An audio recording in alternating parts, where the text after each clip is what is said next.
Ladies and gentlemen, welcome back to the Spencer Podcast. On today's episode, I'm going to be talking about last night's Friday Night Smackdown as well as last night's AEW Rampage. Now, getting right into it, starting with last night's SmackDown, we did see the return of Jey Uso. Jey Uso did come back last night, and he did work alongside that of Jimmy, and they did retain their tag team titles against Ricochet and Braun Strowman, so my prediction was right when talking about that match.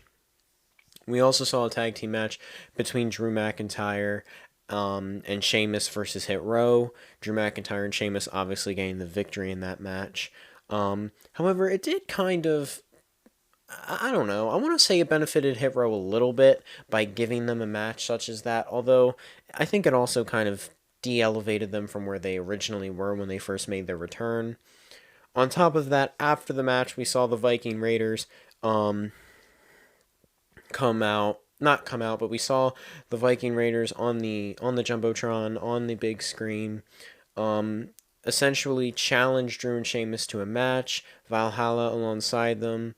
I can only imagine what these two teams, like how far this will go, how deep into war these two teams will go with one another. I've said it once, I'll say it again. I'm a major Viking Raiders fan, and I desperately would love to see the Viking Raiders go into this match and get the win, or at the very least, really get a moment to prove themselves against that of Sheamus and Drew McIntyre. Now, we also saw Liv Morgan and Raquel Rodriguez take on the team of Chelsea Green and Sonya Deville. Now, Raquel Rodriguez and Liv Morgan did get the win, which I think is very obvious. I think it's very understandable, considering, first of all, Chelsea Green and Sonya Deville, both women that have really been used here lately to just kind of be put in matches that they lose to. They've really been used here as jobbers lately. On top of that, Raquel and Liv, obviously going into this Elimination Chamber match, they've had a weird relationship these past couple of weeks, maybe the past month actually, even before going into the Rumble. Raquel and Liv actually fighting one another, Raquel beating Liv. Then we saw Raquel and Liv, kind of have a weird mixed relationship, the past couple of weeks, in the sense that going into this Elimination Chamber match, Liv obviously giving Raquel a weird expression. Raquel, obviously the two of them not incredibly trusting of the other, all things considered, going into this Elimination Chamber match. However, last night, they worked as a great unit. They worked very well together, and if they're I can only assume that they are using this as a way of saying that, of justifying that if Liv or Raquel lose, they can, or if both of them lose, they can use this as a way after Elimination Chamber to put them in a tag team together. Which, if you ask me, it reminds you a lot of of Rhea Ripley and Liv Morgan, don't you think? However, all that being said, I personally do think that going into Elimination Chamber, Raquel Rodriguez and Liv Morgan are two of the biggest prospects to potentially win the Chamber match, which I'll talk a little bit about more going on into next Saturday's episode, when I actually give my predictions for the Elimination Chamber, my thoughts and predictions. So stay tuned for that. Now, last night overall was very entertaining because last night did contain a lot of segments with the Bloodline. There was a lot of back and forth with, is Jey going to show up? Jimmy was on the phone trying to see if Jey would show up. Then Paul Heyman had said, you're going to have to defend the titles alone, and that's what Jimmy originally thought he was going to have to do. However, he didn't end up having to do it. Him and Jey did come back, did successfully retain the titles. Ricochet and Braun Strowman obviously putting on an interesting match. However, Ricochet and Braun Strowman, although they're friends, although they've been working well as a team, they were not ready for the in-ring chemistry. They were not ready for that in-ring capability that the brothers had, that the Usos have together. They weren't ready for that cohesive unit that they are as a tag team. And so that completely caught them off guard. That completely threw them off their game, I think, in my opinion. And they still performed incredibly well. However, Jey Uso really showed up in this match. Jey Uso bringing a lot to the table. In fact, Jey Uso got the win without having to use the 1D, which Many people have been saying here lately that Jey Uso is potentially going to be the guy to take the titles off Roman Reigns, that Jey Uso is going to betray Roman Reigns, that this is the long-term storytelling that WWE's been building up to for over 2 years now. And I'm not saying it's wrong. I'm not disagreeing with it. I'm simply saying that if they're going to do it, then it's going to happen in Elimination Chamber. I'm simply saying that if they're going to have Jey Uso turn his back on Roman Reigns, if they're going to have Jey Uso go on his own, he is going to join Sami at Elimination Chamber. And if he does not, if he goes against Sami, then it's never going to happen. It's never going to happen. And so we're going to have to look at it, us as fans, it's going to have to be very, very carefully analyzed, because it could go many, many different ways. Elimination Chamber could go many, many, many ways, and I'm going to talk all about that going into next week's episode. So stay tuned for that again, because trust me, it'll be there before you know it. Now, we also saw Paul Heyman and Sami Zayn cut a promo, and honestly, I love Sami Zayn's promos, especially now that he's done with this whole idea of well, who's going to be the one to take down Roman Reigns. Now that he's obsessed with this idea of, I'm going to beat Roman Reigns, I'm going to beat him, I'm going to take the titles. Like, Sami Zayn is overflowing with confidence right now. And when he was in the Bloodline, he didn't have confidence, right? Like, he stuttered with his words. He tried his best to be complacent and listen to authority. He's his own guy now. And I love that about him, because he is so good on the microphone when he is his own individual. He was so confident. He stood toe-to-toe with one of the best guys on the mic ever, Paul Heyman, and he straight up told Paul, I am going to take the titles off of Roman Reigns. And he proceeded to pull Paul Heyman into a hug. And he proceeded to say, you tell Roman Reigns, don't worry about Cody Rhodes. I'll take care of him. He is implying that he's going to be the guy to fight Cody Rhodes at WrestleMania.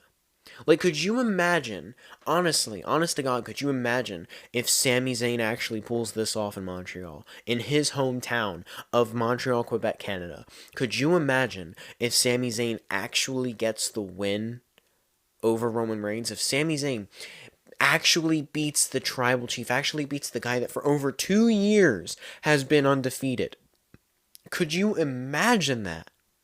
Because, to be quite honest with you, I couldn't. I can't imagine that.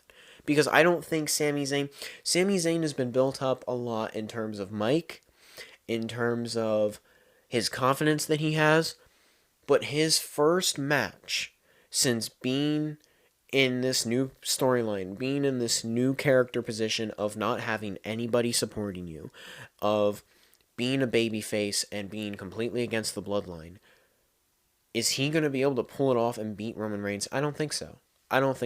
Which I'll talk a little bit about more when I actually give the finalized predictions. But right now, I don't know if he's going to pull it off. Now, we also saw Lacey Evans in action, making quick work of her opponent, who was, as always, a nobody. She was someone they picked up from the audience, I'm assuming. And it was interesting, to say the least. She pulled off another impressive victory, nonetheless. They've been building up Lacey Evans for a while, which surprises me that she wasn't even considered for this Fatal 4-Way going into Elimination Chamber, her and Tegan Nox, because to be quite honest with you, I would have liked to see Lacey Evans or Tegan Nox in the Elimination Chamber. I think both women deserve it. So, I am a little disappointed to have not seen her in there.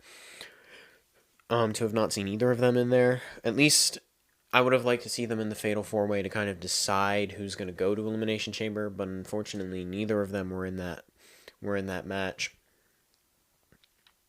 However, the match was still entertaining. The match did still put on a show, And last night, I think it's good for Lacey Evans because I don't know what WWE exactly has planned for her, but I can only assume that later down the line they have plans to have her fight for the Raw Women's title or the SmackDown Women's title, whatever it is.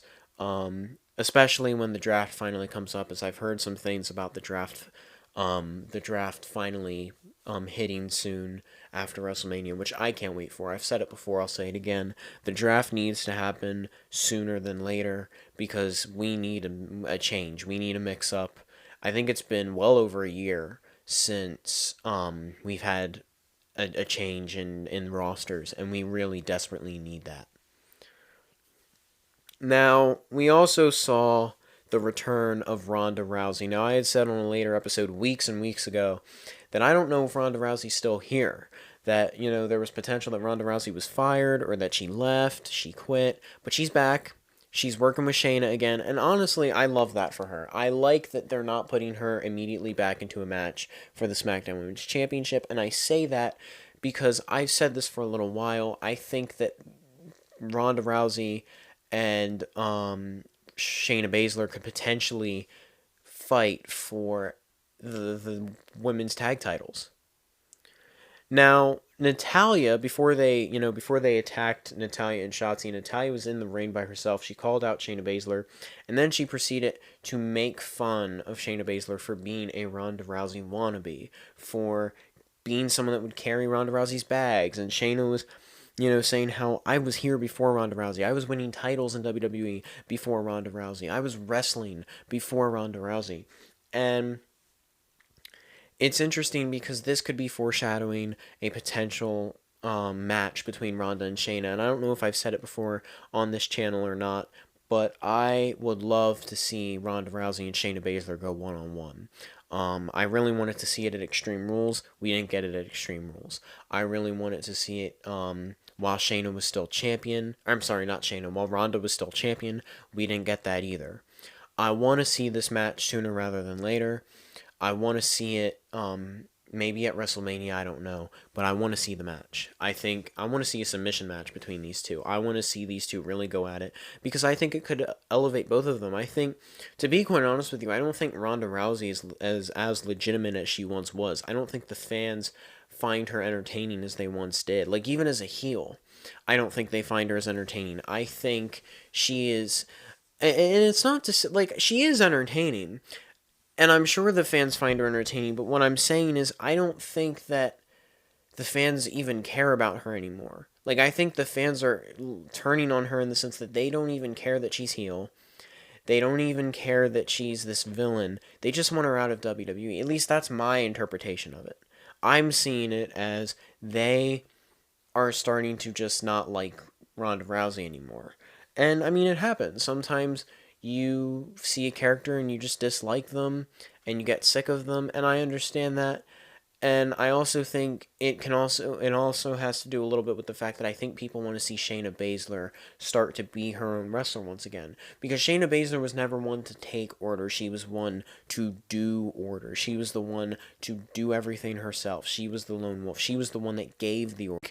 This rivalry, if this were to become a match, I think it could very severely benefit Shayna Baszler and bring back the original submission magician, the original badass Shayna Baszler, the Queen of Spades that we saw from the Mae Young Classic, the very first Mae Young Classic.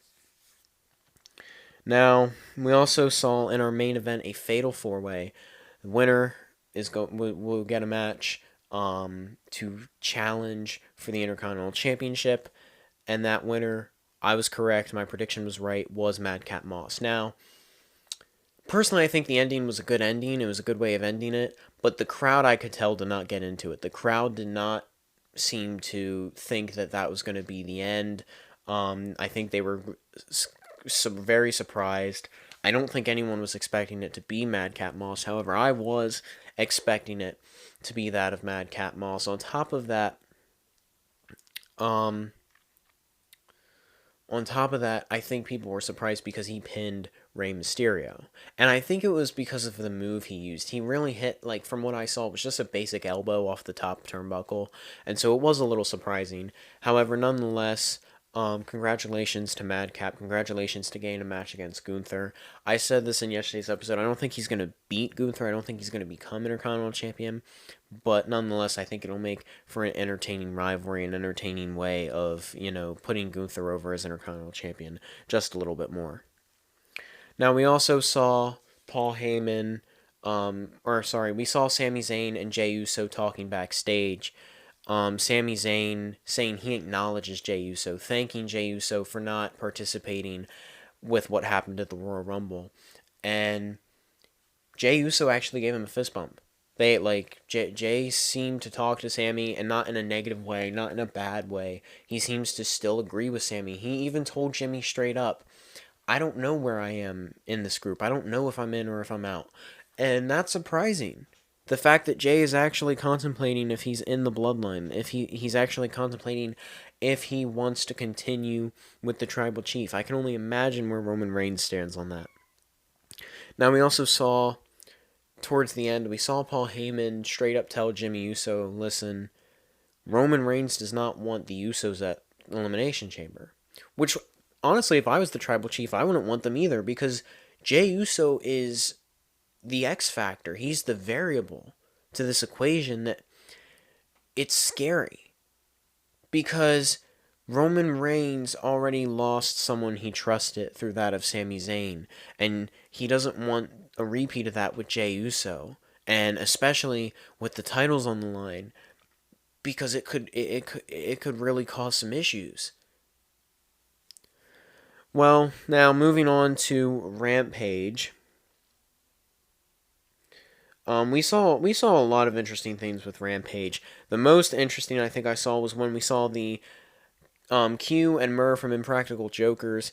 They were in attendance at Rampage last night. They came out, they stole the bat of Chris Jericho.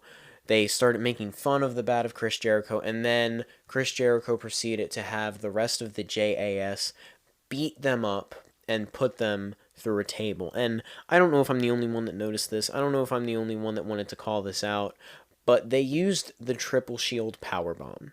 And I'm not saying it was a call out to WWE. I'm not saying it was on purpose. I'm simply stating the fact that that's what they used. They used the triple shield powerbomb, and it made me think of all the references the Young Bucks would make to the Shield. It made me think of, honestly, it just made me think of the all-around great moments we saw with the Shield in the WWE. One of the best three-man tag teams, one of the best three-man factions in all of sports entertainment. Now, we also saw Claudio Castagnoli, Wheeler Yuta, Sabian, and the Butcher and the Blade. And my prediction was correct. We did see the Blackpool Combat Club pick up the win. And I'm just going to say this now. Rampage is not always the most entertaining. In fact, I think Rampage is really bad here lately. But I will say whenever we see Blackpool Combat Club or a member of the Blackpool Combat Club wrestle on Rampage, they usually have match of the night. They usually put on a show. They usually entertain us very, very well, beyond the shadow of a doubt. Now, we also saw Ruby Soho versus Marina Shafir, and my prediction was correct. Ruby Soho did pick up the win.